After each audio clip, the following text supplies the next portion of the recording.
오늘 말씀을 좀 나누기 앞서서요. 오늘 좀 이름에 대한 이야기를 먼저 나누고 싶은데 저희에게 두 아들이 있어요. 한 명은 우리 유겸이 있고 그리고 둘째는 유담인데요. 저는 20대 초반에 우리 아이들의 이름을 제가 미리 지어놨었어요. 그러니까 제 아내하고 연애하기도 전부터 나는 앞으로 우리 아이가 태어나면 이런 이름을 짓고 싶다라는 생각이 있었거든요. 그러니까 남자애가 태어나면 이름은 유겸, 우리 첫째고요. 여자애가 태어나면 유하라고 줘야겠다. 근데 그 이름의 뜻이 뭔고 하면 이 유겸은 온유하고 겸손하다인 거예요. 한문이 그런 뜻이거든요. 그래서 성경에 보면 마태복음에 그런 표현 나와 있지 않습니까? 온유하고 겸손하다. 예수님의 성품이 온유하고 겸손하다라고 표현되어져 있어요. 그래서 제가 그 유겸이라는 이름을 부를 때마다 예수님의 온유하고 겸손한 성품이 너에게 담겨지기를 소망한다라는 기도하는 마음으로 부르고 싶어서 유겸이라는 이름을 지었고요. 아직 저에게는 딸이 허락되진 않았지만 훗날 하나님 또 허락해 주시겠죠? 셋째 기대해 보겠습니다. 근데 이제 유하라고 하는 이름의 뜻은 뭐냐면요. 온유할 그 유는 똑같고 하는 거대할 하예요. 그러니까 모세를 소개할 때 민수기에서 그렇게 표현하지 않습니까? 그 온유함이 온 세상에 있는 사람들보다 뛰어났더라. 그러니까 그것을 좀 본받아서 온유함이 온 지경에 퍼지기를 소망합니다라는 그 기도 제목을 가지고 유하라는 이름을 짓게 되었습니다. 제가 아이들의 이름을 미리 지었던 이유가 있어요. 물론 훗날 아이들이 태어날 것에 대한 소망도 제 마음 가운데 있었겠지만 저는 앞서 잠깐 말씀드렸던 것처럼 아이의 이름을 부를 때 그것이 저의 기도가 되어지기를 소망하는 마음이 있었어요. 우리 유겸이를 부를 때, 우리 유담이를 부를 때, 우리 유담이는 흐를 위해 말씀담이거든요. 말씀의 통로로서의 삶을 살아라. 그래서 유담이를 부르고 우리 유겸이를 부를 때 하나님의 온유함과 겸손함이 너에게 있기를 소망한다. 그러니까 이름을 부르는 것 자체가 기도가 되기를 소망하는 마음이 저의 마음 가운데 있었습니다. 왜 오늘 저희 아이들에 대한 이야기를 좀 먼저 말씀드렸는가 하면요. 성경을 살펴보면 그 이름에 대해서 굉장히 강조하고 있는 것을 좀 보게 되어지죠. 그러니까 그 이름 자체가 특별히 이름을 주님께서 바꾸어 주시는 그 행위 자체가 굉장히 큰 설교의 메시지를 담고 있다는 것을 보게 되어집니다. 먼저 살펴보고 싶은 예시는 무엇이냐면요. 호세아서 말씀이에요. 그러니까 호세아서에 보면 이름이 바뀌어진 게 하나님의 메시지인 것을 분명하게 나타내는 것이 있거든요. 그러니까 호세아에게는 세 명의 자녀가 있었어요. 첫 번째 아이는 이스르엘이고요. 둘째 아이는 로암미고 셋째 아이는 로루하마였습니다. 여기서 근데 그 뜻의 이름이 굉장히 조금 난폭하다라고 이야기할까요? 굉장히 좀 회개망측한 이름의 뜻을 갖고 있어요. 첫째 이스라엘의 뜻의 이름은 뭐냐면요. 하나님께서 너희를 흩트러 버리실 거다라는 이런 의미를 담고 있는 거예요. 무슨 지명의 이름과 동일하긴 하지만 하나님께서 너희 백성들을 흩트러 버리실 거다라는 의미를 담고 있고 로는 이제 부정사거든요. 히브리어로 나의 백성이 아니다는 거예요. 너희는 내 백성이 아니야라고 표현하는 것이고 루하마는 이제 긍휼과 포함되어져 있는데 너희는 나의 긍휼에 받지 못하게 되어질 것이야라고 아주 난폭한 이름이 호세아의 자녀들의 이름이 되어져 버리게 된 것이죠. 그것이 호세아 1장의 이야기입니다.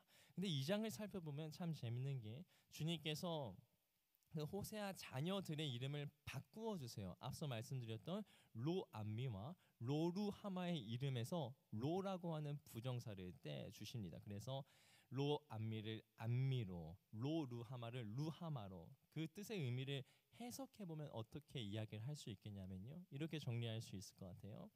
하나님의 품을 떠나서 살아간다면 너희는 내 백성이 되어질 수 없어. 나의 긍휼함을 입을 수 없어. 그로 인해서 너희는 흐트러짐 받은 백성이 되어질 수밖에 없어라고 주님께서 말씀하신 것이고 2장에 넘어가서 그러나 너희가 다시 깨닫고 나의 품으로 돌아오게 된다면 내가 너의 인생에서 로를 떼줄게. 나의 백성이 되어줄 수 있단다. 내가 다시 한번 너의 인생 가운데 로를 빼줄게. 나의 긍휼이 너의 인생 가운데 임하게 되어질 것이다 라고 메시지를 담고 있다는 것이죠. 이 이야기를 하는 이유는 성경 가운데 나오는 이름의 의미는 그리고 그 이름이 바뀌어지는 의미는 굉장히 하나님께서 말씀하시고자 하는 메시지를 압축하고 있다라고 이야기를 할 수 있겠습니다. 오늘 이 이야기로 시작하는 이유는요. 오늘 본문 가운데서도 정말 중요한 이름이 등장하기 때문에 그렇죠. 특별히 그 이름이 바뀌어지게 되어지는 것을 오늘 본문을 통하여서 확인해 볼 수 있게 되어집니다. 그 주인공은 누구냐 하면 바로 야곱이라는 사람입니다. 하나님께서 야곱의 이름을 우리가 잘 알고 있는 이스라엘이라는 이름으로 바꾸어 주시는 장면이 오늘 창세기의 말씀이다라고 이야기를 할 수 있을 것 같아요. 먼저 야곱의 이름을 좀 살펴보고 싶은데, 야곱이 담고 있는 그 의미가 무엇일까요? 뭐 여러 가지로 해석할 수 있죠. 발 뒤꿈치를 잡았다, 그런 식으로 해석되어질 수 있고, 근데 우리가 많이 알고 있는 해석은 어떠한 해석이냐면 바로 속이다라는 해석이죠. 그러니까 야곱의 이름이 담고 있는 것은 지금 한국식으로 표현하면 이렇게 표현할 수 있을 것 같은데, 약간 사기꾼 그런 느낌의 뉘앙스를 풍기고 있는 이름이 바로 야곱의 이름이라는 것입니다. 근데 야곱이 그런 속이는 인생을 살았다라는 것은 저희는 부정할 수 없어요. 첫 번째로는 그의 아버지였던 이삭을 속였고, 그리고 그의 형이었던 에서를 속였고, 또한 그의 삼촌이었던 라반을 속였고, 그리고 그의 자녀들이 자신을 속이는, 결국에 속고 속임을 당하는 모습이 야곱의 인생의 전체 가운데 나타났다라고 이야기를 할 수 있겠습니다. 근데 하나님께서 그렇게 속이는 인생을 살아가고 있던, 그리고 속임을 당했던 인생을 살아가고 있던 야곱에게 오늘 본문 가운데 찾아와 주시죠. 그리고 분이엘, 하나님의 얼굴을 마주하는 그 시간을 통하여서 야곱의 이름이 바뀌어지게 됩니다. 그것은 바로 앞서 말씀드렸다시피 이스라엘이라는 것이죠. 이 이스라엘의 의미가 무엇일까요? 학자들은 두 가지로 해석합니다. 첫 번째는 우리에게 잘 알고 있는 해석인데요, 하나님과 겨루어서 이겼다. 그러니까 그 씨름하는 장면이 있지 않습니까? 그 씨름하는 장면을 보면서 하나님과 겨루어서 이겼다, 그렇기 때문에 내가 너의 이름을 이스라엘로 바꿔주겠다라고 말씀하는 해석이 하나 있습니다. 그리고 다른 해석은 어떠한 해석이 담겨져 있냐면, 하나님께서 너의 인생 가운데 함께 하셔서 너를 이기게 할 것이다 라는 해석이 두 가지가 있어요. 다시 한번 정리해 보면, 이스라엘이라고 하는 이름에는 두 가지 의미가 다 내포되어져 있는데, 첫 번째는 하나님을 이겼다라는 표현이 담겨져 있고, 다른 하나는 하나님께서 이기게 하실 것이다 라는 표현이 그 안에 담겨져 있다는 것입니다. 저는 이 두 가지 해석 가운데에 제가 조금 선호하는 해석은 후자에 해당되어집니다. 왜냐하면 보통 이제 원문으로 봤을 때 하나님을 해석하는 경우에 하나님을 목적으로 해석하는 경우는 많지는 않거든요. 보통 하나님이 주어로 해석되어지는 경우가 대다수인데, 그렇기 때문에 하나님을 주어로 해석하면 하나님께서 함께 하셔서 이기게 하실 것이다라는 해석이 더 타당하다라고 생각하기 때문에 그렇습니다. 그렇다면 하나님께서 속이는 자였던 야곱의 이름을 하나님께서 이기게 하실 것이다라는 이스라엘로 바꾸어 주셨다는 것은 어떻게 해석할 수 있을까? 정리해 보면 저는 이렇게 해석하고 싶습니다. 야곱은 자신의 인생 가운데에서 자신이 주인 되어서 자신의 능력으로, 자신의 힘으로 다른 사람을 속이면서 살아갔습니다. 그리고 그로 인해서 이기는 삶을 살았던 것이 야곱의 인생이다라고 정의를 내릴 수 있을 것 같습니다.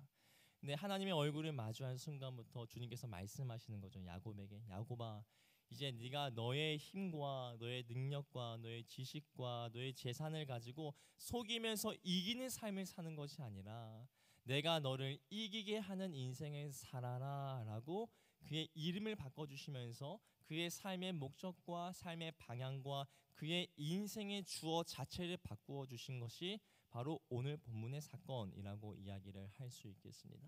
다시 한번 한마디로 정리해서 얘기하면, 야곱의 이름이 이스라엘로 바뀌어졌다는 것은 야곱의 인생의 주어가 바뀐 것이고, 야곱의 인생의 목적이 바뀐 것이고, 자신의 힘으로 속여서 다른 사람을 이기는 인생을 살았던 야곱의 모습이 이제는 나의 힘이 아닌 하나님의 힘으로 하나님이 이기게 하시는 인생으로 바뀌어졌다라는 것으로 해석할 수 있다라는 것입니다. 그렇다면 우리가 한번 생각해 볼 것이 있죠. 야곱의 이름이 이스라엘로 바뀌어진 그 모습, 속이는 자의 모습이었다가 하나님께서 이기게 하는 자의 모습으로 바뀌어진 그 모습이 우리의 삶의 자리 가운데 어떻게 적용되어지냐라는 것입니다. 우리의 삶의 자리 가운데 어떻게 반영되어질 수 있겠는가라는 생각을 해보게 되어집니다. 저는 이 땅을 살아가면서 우리가 모두 야곱처럼 살아가고 있다라고 생각해요. 특별히 주님을 알지 못하는 수많은 사람들은 야곱처럼 살아간다라고 얘기하죠. 누군가를 속여야 하고 누군가를 짓밟아야 하고 누군가를 이겨야지만 승리하는 인생이라고 불려지는 것이 지금 현재 사회의 모습 아니겠습니까? 물론 우리의 마음 가운데 은연중에 그런 마음이 있어요. 누군가를 밟고 올라가면 더 나은 존재라는 것이 증명되어졌기 때문에 더 행복한 인생 아니겠습니까? 라고 생각할 수 있습니다. 근데 저는 곰곰이 다시 한번 질문해 보고 싶어요. 누군가를 이겨서 내가 승리하는 인생을 우리가 살아가고 있다면, 경쟁에서 이기는 인생을, 그로 인해서 기쁨을 얻는 인생을 살아가고 있다면 그게 진짜 기쁨이겠는가라는 생각을 해보게 되어집니다. 아마 유튜브 보신 분들 중에서 한 번쯤은 들어보셨을 것 같은데, 마크 맨슨이라고 하는 작가가 한국에 와가지고 한국은 굉장히 우울한 나라다라고 평가한 거, 그렇게 이야기를 한 거 한 번쯤은 들어보셨을 것 같아요. 근데 그 작가가 한국 굉장히 우울한 나라다, 굉장히 겉은 화려한데 속은 골마 있다라는 이야기를 했던 논지가 무엇이냐면요, 우리가 급진적으로 성장했지만 여전히 유교 사회의 문화를 담고 있어서 여전히 경쟁하며 여전히 다른 사람을 밟고 일러 나아가야 하는 그 모습이 어릴 때부터 내재되어져 있다 보니까 경쟁하는 사회 속에서는 행복해질 수 없다라는 거예요. 왜냐하면 내가 누군가를 밟고 올라가면 그 위에는 또 누군가 반드시 존재하기 때문에 그렇다라는 것입니다. 성적을 통해서, 재산을 통해서, 명예를 통해서, 인기를 통해서 계속해서 경쟁하는 사회를 살아가다 보면 우리의 인생 가운데 만족함은 있을 수 없다라는 거예요. 그러면서 수치로 얘기하는데, 무슨 수치를 얘기하냐면, 한국이 물론 가파르게 성장한 수치가 굉장히 높게 나타나는 것을 우리가 다 알고 있지만, 뭐 그러한 수치가 높은 거 이미 알고 계실 것 같아요. 스스로 목숨을 끊는 그런 수치가 굉장히 높고, 그리고 지금 현재 한국 가운데 굉장히 문제가 되고 있는 것은 이제 저출산 문제 아니겠습니까? 근데 스스로 목숨을 끊는 것은 이렇게 해석할 수 있다는 거예요. 지금 현실에 소망이 없다라고 생각하는 지표라는 거예요. 그러니까 목숨을 끊는 거 아니겠는가라는 그런 이야기가 있고, 저출산의 문제, 왜 아이를 낳지 않을까? 앞으로도 미래가 없을 거라고 생각하기 때문에 아이를 낳지 않는 것 아니겠는가라는 그런 수치로 해석할 수 있다는 겁니다. 결국에 우리가 야곱의 인생을 살아서 나의 힘으로, 나의 능력으로 누군가를 밟고 일어나는 인생을 살아가면 우리는 지금 우리가 살아가고 있는 이 모습만 봐서 해석해도 우리는 행복할 수 없다라는 것입니다. 우리가 야곱의 인생을 계속해서 주구장창 그 모습을 답습하면서 살아간다면 우리의 인생 가운데는 기쁨이 없고 만족이 없고 평안함이 없고 감사가 없고 소망이 없는 인생을 살아가는 것이 우리네의 모습이다라고 성경도 함께 증언하고 있다는 것입니다. 그렇기 때문에 주님께서는 야곱의 인생을 이스라엘로 바꿔주시면서 우리에게 뭐라고 말씀하시냐면, 누군가를 속여서 다른 사람 위에 군림하려고 하는 인생을 내려놓고, 야곱의 인생을 이제는 내려놓고 하나님이 이끌어주시는 승리의 모습, 하나님이 주인 되어주시는 모습, 하나님이 너의 삶의 자리 가운데 제공하여 주는 그 기쁨의 꼴을 먹는 인생으로 변화되어져야만 한다라고 우리에게 말씀하여 주고 계신다라는 것입니다. 우리의 삶의 모습은 어떠한 모습인가요? 야곱의 모습을 살고 계세요? 누군가를 속이면서 내가 높아지려고 하는 모습을 살아가고 계십니까? 아니면 하나님께서 야곱의 인생을 이스라엘로 바꿔주셨던 것처럼 이스라엘의 모습으로 하나님을 주인으로 삼고 그분의 인도하심을 따라서 그분이 승리를 맛보여 주시는 것을 따라서 살아가고 계십니까? 궁극적으로 우리가 맛봐야 되는, 그리고 우리가 따라야 되는, 우리가 취해야 되는 것은 바로 야곱의 삶이 아닌 이스라엘의 삶이라고 우리가 이야기를 할 수 있겠습니다. 제가 오늘 말씀을 묵상하면서 하나님께서 우리에게 야곱의 인생이 아닌 이스라엘의 삶을 살기를 원하시는구나라는 것을 가지고 묵상하고 있었어요. 근데 32장을 묵상하다가 33장 넘어가고 34장 보고 35장 보니까 제 마음 가운데 물음표가 하나가 생기기 시작합니다. 그것은 무엇이었냐면, 오늘 본문 32장에서는 야곱의 이름이 이스라엘로 바뀌어지죠. 근데 그렇다면 앞으로 야곱의 이름은 어떻게 불려야 하냐면 이스라엘로 불려야 합니다. 성경 가운데서. 근데 33장을 보면요, 야곱을 뭐라고 칭하냐면 야곱이라고 부르는 거예요. 34장을 봐도 야곱을 야곱이라고 부르는 거예요. 그러니까 말이 좀 안 맞지 않습니까? 32장에서 분명히 주님께서 너의 이름은 이제 야곱이 아니라 이스라엘의 인생이야라고 말씀하셨습니다. 주님의 얼굴을 마주한 다음에 그렇게 말씀하셨다라는 것이죠. 근데 33장과 34장의 이야기를 보면 여전히 야곱은 야곱인 거죠. 그리고 35장에 넘어가서야 다시 주의 얼굴을 마주하고 이스라엘로 그때부터 불려지는 것을 보게 되어집니다. 이것을 가지고 하루 종일 좀 묵상해 봤어요. 왜 하나님께서 32장에 분명히 이스라엘이라는 이름으로 바꿔주셨는데, 하나님이 이기게 할 것이다 라는 이름으로 바꿔주셨는데 왜 33장과 34장에서는 여전히 야곱일까? 주님께서 왜 그렇게 하셨을까? 또한 그 의도가 무엇이었을까? 성경에서 말하고 하는 논지가 무엇일까라는 것을 묵상하다가 제 스스로 이런 생각을 해보게 되었습니다. 이런 묵상을 해보게 되었습니다. 우리의 삶의 자리 가운데 하나님의 얼굴을 마주하는 첫사랑이라고 표현하는 분이엘의 시간에 분명히 존재할 것입니다. 그 일을 통하여서 우리는 결심하고 결단하죠. 이제 나는 야곱의 인생이 아닌, 내가 주인 되어진 인생이 아닌 하나님을 주인으로 모시며 살아가는 이스라엘의 인생을 살아가겠어라고 믿음으로 선포하고 결단합니다. 네, 시간이 지나면 지날수록 우리의 결단은 점점 작아진다라는 것이죠. 그리고 다시 야곱의 모습으로 회귀하게 된다는 것이에요. 그러니까 이제 난 이스라엘의 인생으로 살아야지, 하나님이 주인된 인생으로 살아야지, 하나님이 승리시켜 주시는 인생으로 살아가야지 라는 마음의 결단을 가지면서 살아가지만, 우리의 인생의 장이 한 장 한 장 넘어갈수록 그것은 무뎌지고 다시 이스라엘의 모습이 아니라 야곱의 인생으로 우리의 모습이 바뀌어지게 된다는 것입니다. 성경은 우리에게 그것을 알려주고 싶었던 것이 아니겠는가라는 묵상을 해보게 되어진다는 것이죠.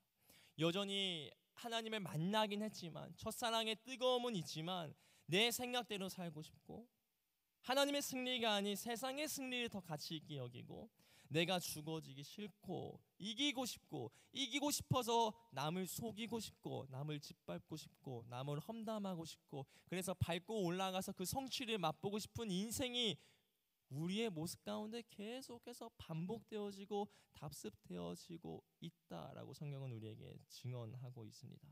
그렇다면 우리는 어떻게 해야 될까요? 우린 그런 연약한 존재구나. 우리가 아무리 이스라엘을 선포하면서 살아도 다시 야곱으로 돌아갈 수밖에 없구나. 우린 그런 존재구나 라고 낙심하면서 좌절하면서 살아가야 될까요? 그렇게 생각하지 않습니다. 35장에 보면 야곱의 이름이 다시 이스라엘로 변하는 것을 통해서 함께 그 답을 찾아보고 싶은데요. 창세기 35장 14절에서 15절 말씀 한번 같이 읽어보도록 하겠습니다. 야곱이 하나님이 자기와 말씀하시던 곳에 기둥 곧 돌 기둥을 세우고 그 위에 전제물이 붓고 또 그 위에 기름을 붓고 하나님이 자기와 말씀하시던 곳의 이름을 베델이라 불렀더라. 아멘. 야곱의 이름이 다시 이스라엘로 불려지게 되는 분기점은 어떤 시점이냐면요, 바로 창세기 35장에서 야곱이 자신이 섬겼던 모든 우상의 신들을 제거하고 처음 주님을 마주했던 그 야곱의 사다리가 있었던 그 자리 베델에 가서 하나님을 예배하고 다시 기름을 붓고 주님을 위하여서 헌신하며 살아가겠습니다 라고 믿음으로 선포하던 그 시작점부터 다시 야곱의 이름은 이스라엘이 되어졌다는 것입니다. 결국에 우리의 삶은요, 야곱에서 이스라엘로 바뀌어진 인생이 맞습니다. 하지만 시간이 지나면 지날수록 다시 야곱의 모습으로 돌아가게 되어지는 것도 우리의 모습이 맞다는 것이죠. 근데 그렇다면 그것을 단순히 방임하고 난 야곱이야 라고 생각하면서 살아가는 것이 우리의 삶의 자리의 덕목이 아니라, 다시 처음 주님을 만났던 그 자리로 돌아가서 그 관계를 다시 맺고, 또 야곱으로 돌아가면 다시 그 자리로 돌아가서 다시 그 관계를 맺으면서 반복적으로 살아가다 보면 우리가 온전한 이스라엘로 변화되어질 수 있다라고 성경은 증언하고 있다라는 것이죠. 우리가 신앙 용어 중에 성화라는 것이 있습니다. 우리가 더욱더 거룩하게 바뀌어져 간다는 것이죠. 저는 성화라는 표현이 굉장히 어렵기 때문에 저는 그것을 스스로 이렇게 정의 내립니다. 내가 알고 있는 믿음의 지식과 내 삶의 모습이 점점 일치해가는 과정을 성화라고 해석합니다. 때로는 야곱의 인생으로 돌아갈 수 있죠. 그러나 다시 한번 제자리로 돌아와서 내 삶의 자리를 점검하고 처음 주님을 만났던 그 시간을 회복하면서 노력하다 보면 점차 야곱으로 돌아가는 그 시간은 짧아질 것이고 우리의 인생의 모습 가운데 이스라엘로 살아가는 모습의 시간들은 더욱더 길어질 수 있다라는 것입니다. 그러면 그 모습이 진짜 성화의 모습일 것이고 그 모습이 진짜 우리의 삶의 자리 가운데 나타나는 변화의 모습이라고 이야기를 할 수 있겠습니다. 저는 오늘 본문의 말씀을 찬찬히 묵상하면서 내가 회복해야 될 자리가 무엇일까? 내가 하나님을 기뻐했고 하나님이 나를 기뻐하셨던 자리가 무엇일까라는 것을 좀 곰곰이 생각해 봤어요. 이전에 우리가 사경에 하면서 그 시간에 또 생각해 봤던 것 같은데 그러면서 제 마음 가운데 딱 떠올랐던 제가 새벽 예배 때 한번 나눴던 것 같은데요. 제가 주님을 처음 만났던 것은 아니었지만 주님과 정말 뜨겁게 기쁨으로 교제하면서 살았던 그 시절을 생각해 보면 신학교 한 1학년에서 2학년 시절이었던 것 같아요. 그러니까 우리 신학생들 가운데 그런 표현이 있거든요. 신학교 1학년, 2학년 때는 정말 목사보다 영성이 더 뛰어났고 학년이 높아지면 높아질수록 목사에서 전도사로, 전도사에서 집사로, 집사에서 성도로 그 다음에는 이제 방황하는 모습으로 바뀌어진다. 약간 우스갯소리로 얘기하는 건데요. 신학교의 그 1, 2학년 때의 모습이 진짜 뜨겁거든요. 근데 돌이켜 보면 저의 모습도 그때가 좀 가장 뜨거웠던 것 같아요. 제가 돌아가고 싶었던 모습 한 장면이 딱 떠올랐는데 어떤 모습이냐면요. 방학이었어요. 근데 방학인데 우리 같은 학우들하고 기도가 너무 하고 싶은 거예요. 같이 모여서. 그래서 같이 인원들을 모아가지고 동기들하고 기도실에서 막 기도를 열심히 뜨겁게 하고 있었어요. 근데 갑자기 경비 아저씨가 찾아오시는 거예요. 그러면서 문을 확 여시면서 지금 뭐 하는 거야? 소리 지르시는 거예요. 너무 깜짝 놀라서 기도하고 있는데 그러면서 경비 아저씨가 너무 화를 내셔서 저희 기도하고 있었다고 왜 이렇게 화를 내시냐. 근데 빨리 밖에 나가보라는 거예요. 밖에 누가 왔냐면 경찰이 와 있다는 거예요. 왜 경찰이 와 있지? 나가 보니까 신고가 들어왔다는 거죠. 그러니까 저희 학교 바로 옆에 한남대가 있었거든요. 근데 한남대 학생들이 이렇게 지나가다가 저희가 기도하는 소리를 들으면서 저희가 이렇게 기도하지 않습니까? 아버지, 아버지 주여 하는데 그 이야기를 듣고 누군가 저기 감금됐다. 경찰에 신고한 거예요. 그래서 진짜 경찰이 찾아와가지고 저희에게 정말 그런 일이 일어나지 않았는지 어떤 사건 사고가 일어나지 않았는지 저희를 다 뭐 수색해보고 찾아보고 그 다음에 돌아가셨어요. 근데 그때 기억이 딱 떠오르면서 그만큼 우리가 기도를 뜨겁게 했던 시절이 있었는데 그리고 학교 수업하면 수업 끝나면 바로 개인 기도실 가서 기도하고 또 수업 들어가고 개인 기도실 가서 기도하고 수업하고 그때가 있었는데 딱 그 한 학기였지만 긴 시간도 아니었지만 그때 주님과 정말 뜨겁게 사랑하고 사모했던 교제했던 그런 시간이 있었는데 그 시간이 다시 한번 회복되어지고 싶다라는 생각이 제 마음 가운데 들어오게 되었습니다. 우리 성도님들의 마음 가운데도 그런 추억들 하나씩은 있지 않으십니까? 만약에 우리의 삶의 자리 가운데 우리의 나타나는 삶의 모습이 계속 야곱이라면 우리가 다시 돌아가야 되는 자리는 제가 함께 나누었던 것처럼 내 마음 가운데 기억에 남는 가장 뜨거웠던 그 시간이라고 저는 생각되어집니다. 계속해서 야곱으로 살아갈 수는 없습니다. 우리의 모습이 반드시 분명한 건 이스라엘로 변화되어지는 것은 분명한 사실이라는 것이죠. 저는 오늘 말씀 마무리하고 싶습니다. 제가 정말 사랑하는 책 중에 하나인 순전한 기독교에 이런 표현이 나와져 있어요. 제가 4부로 기억하는데 거기에 어떤 표현이 있냐면요. C.S. 루이스가 이렇게 표현합니다. 우리 모두 가면을 쓰면서 살아가자라는 거예요. 오늘 설교 제목이 뭔지 아세요? 거룩한 가면입니다. 그러니까 C.S. 루이스는 가면이라는 표현을 사용하지는 않았지만 가면을 쓰면서 살아가자는 거예요. 근데 그 가면의 요소가 무엇이냐면요. 예수 그리스도의 가면, 거룩한 가면을 쓰면서 살아가자는 거죠. 저희가 교회 안에서 야 너 가면 쓰지 마라고 얘기하는 거 굉장히 부정적으로 얘기하고 있지 않습니까? 근데 C.S. 루이스는 그렇게 얘기하고 있지 않아요. 우리가 가면을 쓰자는 거예요. 예수 그리스도라는 가면을 쓰다 보면 하루하루 쓰다 보면 언젠가 벗겨지는 날도 있지만 그 모습을 우리가 점점 닮아간다라는 것입니다. 가면을 쓰고 있는 시간이 길어지면 길어질수록 내 삶의 자리 가운데 예수의 흔적이 더 나와지게 되어지고, 이스라엘이라고 하는 가면을 쓰다 보면 야곱의 시간이 점점 줄어들고 이스라엘의 시간이 우리의 삶의 자리 가운데 더욱더 충만하여진다라고 C.S. 루이스는 이야기를 하고 있다라는 것입니다. 우리의 삶의 자리가 야곱일 수 있습니다. 그렇다면 우리가 흔히 사용하는 표현 중에 그런 표현이 있는데, 작심삼일 하십시오. 그러나 3일에 한 번씩 계속해서 작심삼일 하십시오.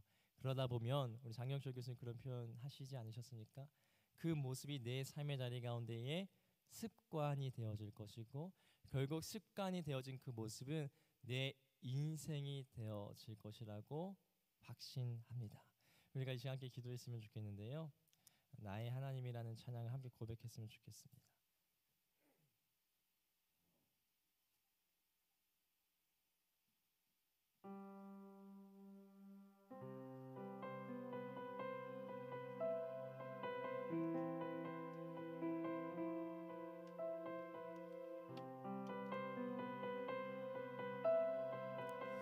저는 이 찬양의 가사의 고백 중에서 가장 좋은 것은 뭐냐면 후렴의 고백 중에 하나인데요, 거룩히 살아갈 힘과 두려움없는 믿음 주실 나의 하나님, 완전한 사랑을 찬양한다 라는 가사의 고백이 제 마음 가운데는 깊이 새겨져 있습니다.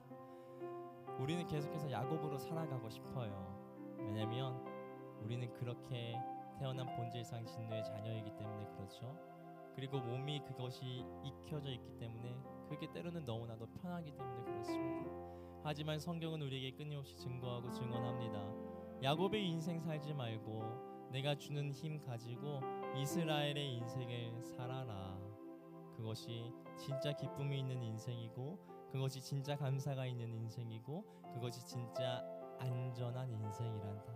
오늘 이 시간 우리가 함께 기도했으면 좋겠는데, 하나님, 우리의 삶의 자리 가운데 이스라엘로 살아갈 수 있는 믿음의 담력을 더하여 주시옵소서. 세상의 가치에 속는 것이 아니라 하나님의 말씀에 더욱더 힘을 주는 인생으로 변화시켜 주십시오. 우리 함께 찬양하면서 또 기도하며 나아가도록 하겠습니다.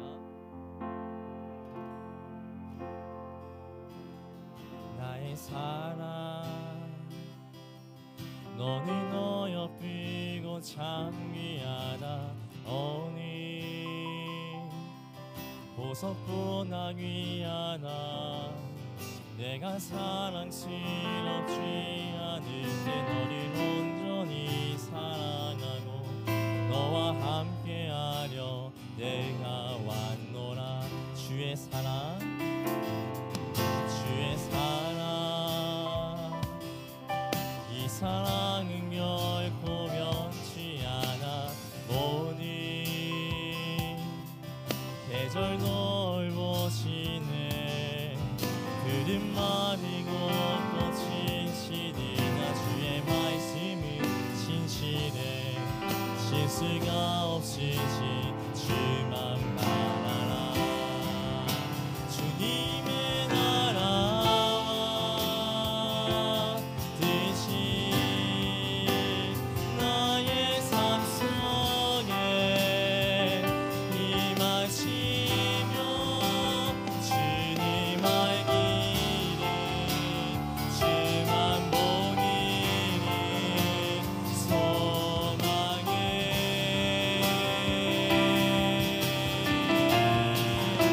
거룩히 살아갈 힘과 두려움 없는 믿음 주신 나의 하나님, 완전한 사랑 찬양해. 다시 한번 처음부터 고백합니다. 나의 사랑, 나의 사랑, 너는 어여삐고 참 귀하다. 어느 보석보다 귀하다. 내가 사랑스럽지 않을 때 너를 온전히 사랑하고 너와 함께하려 내가 왔노라. 주의 사랑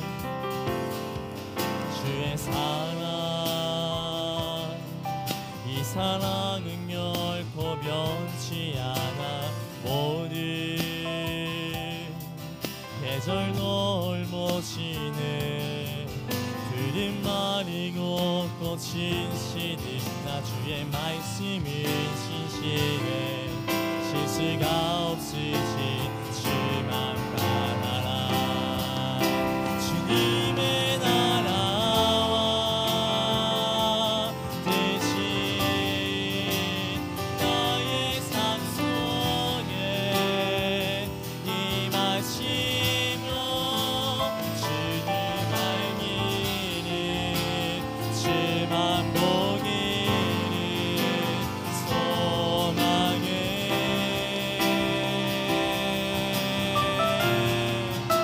거룩히 살아가 힘과 두려움 없는 믿음 주신 나의 하나님 완전한 사랑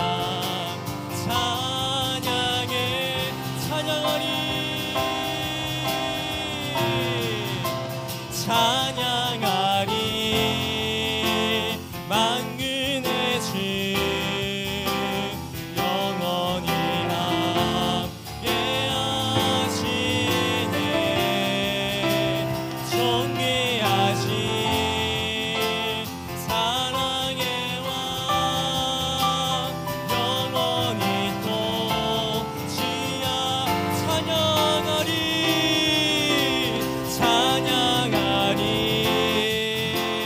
만군의 주 영원히 함께하시네.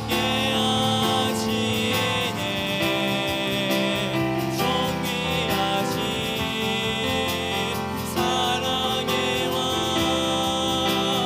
영원히 또 지아 주님의 나라와 대신 나의 삶 속에 임하시며 주님 알기를 주만 보기를 소망해. 아멘. 거룩히 살아가 힘과 두려움 없는 믿음 주신 나의 하나님 완전한 사랑. 우리 다시 한번 믿음으로 선포합니다. 주님의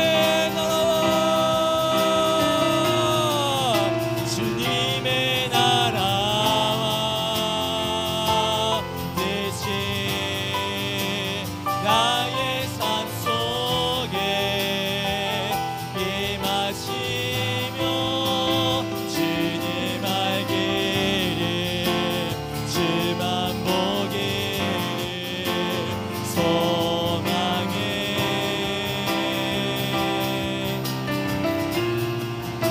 거룩히 살아가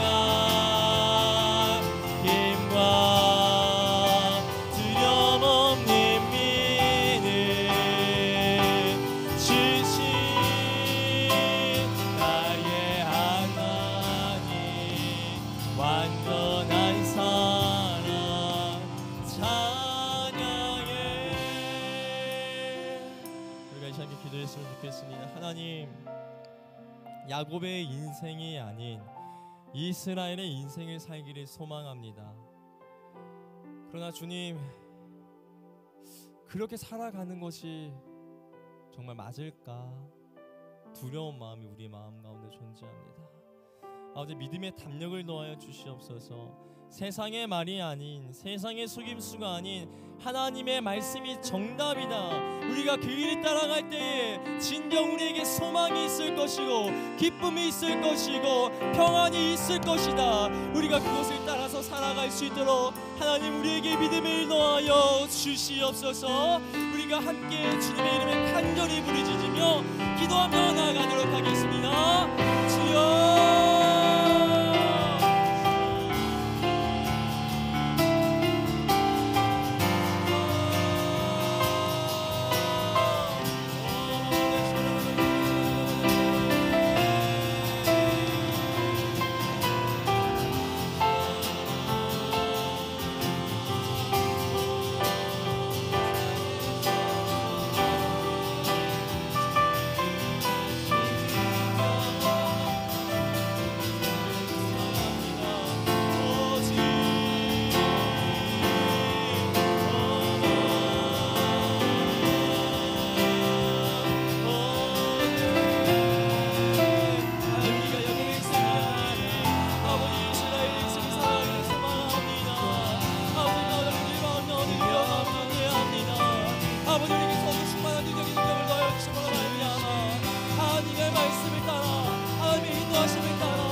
목소리로 선포합니다.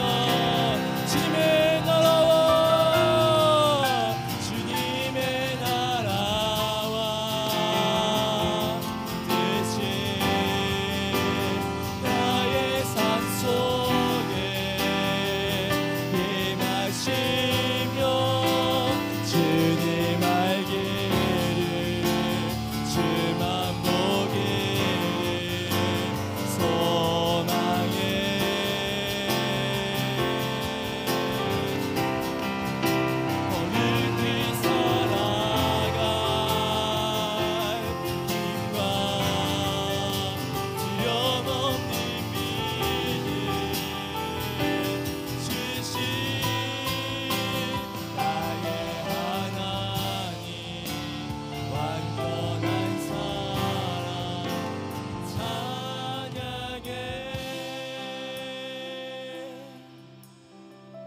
살아계신 아버지, 주님을 만남으로 인해서 우리의 인생은 야곱에서 이스라엘로 바뀌어졌습니다.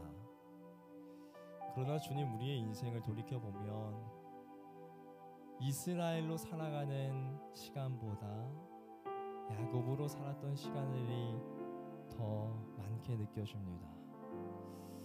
그것이 두려움 때문에 그런지 아니면 그렇게 살기 싫어서 그런지 어떻게 살아가야 되는지 몰라서 그런지 이유는 참 다양하지만 여전히 남을 짓밟고 올라가려고 하는, 여전히 남을 속이고 내가 높아지려고 하는, 여전히 내가 주인 되어져서 살아가려고 하는 야곱의 시간이 우리에게 너무나도 많습니다. 주님, 다시 한번 주님의 은혜를 간구합니다. 우리가 다시 첫 마음을 회복하기를 소망하오니 그 은혜를 더하여 주셔서 이스라엘로 주님께서 이기게 하여 주시는 인생으로 변화되어지게 도와주시옵소서. 우리의 힘으로는 감당할 수 없으니 하나님 믿음의 담력을 더하여 주셔서 능히 그렇게 살아갈 수 있도록 우리에게 은혜의 은혜를 더하여 주시옵소서. 주님, 특별히 간구하며 기도하며 나아갑니다. 지금 몽골 땅 가운데에서 주의 일을 위해서 헌신하며 나아가는 총 13명의 팀원 한 사람 한 사람에게 주의 은혜를 더하여 주셔서 그들의 육신의 상함이 일어나지 아니하게 도와주시옵소서. 더욱이 그들의 마음의 상함 또한 일어나지 않게 도와주시옵소서. 성령의 띠로 연합함으로 말미암아 성령의 놀라운 역사가, 앞서 일하여 주시는 역사가, 우리가 생각한 것보다 더 후히 허락하여 주시는 놀라운 역사가 그 공동체 가운데 있게 도와주시고 그 은혜가 우리 행원교회 가운데에 고스란히 흘러올 수 있도록 성령 하나님께서 은혜의 통로로 사용하여 주시옵소서. 이제는 우리 주 예수 그리스도의 은혜와 하나님의 사랑과 성령의 사귐의 역사가 이제는 야곱의 인생이 아닌 이스라엘로 살아가기를 간절히 소망하는 주의 자녀들 머리 가운데 있기를 간절히 축원하옵나이다. 아멘.